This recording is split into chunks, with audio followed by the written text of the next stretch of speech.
সংসার জীবনটা এমনই একটা জীবন যেখানে মেয়েদের নিজের যদি কোনো সংসার না থাকে তাহলে সংসার করাটাই চাপের হয়ে ওঠে। কথাটা কেন বলছি? যদি কোনো মেয়ে জয়েন্ট ফ্যামিলিতে বিয়ে করে, যদি কোনো মেয়েকে সবাইকে নিয়ে চলতে হয়, তাহলে সেই মেয়েটাকে অনেক কথাবার্তা, অনেক সমালোচনার মুখে পড়তে হয়। আর যদি কোনো মেয়ের নিজের স্বামীর কোনো বাড়ি থাকে, তাহলে সেই মেয়েটাকে কোনো ঝামেলাই মধ্যেই পড়তে হয় না।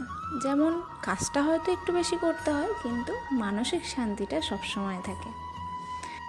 দেখো, আজ আমি আমার সকালবেলা থেকে উঠে সমস্ত কাজ সেরে নিয়েছি, নিয়ে স্নান টান করে চলে এসেছি এখন পুজো দেবো বলে। তো ফার্স্টেই আমি কিছু গোলাপ ফুল তুলে নিলাম, অনেক গোলাপ হয়েছিল গাছে।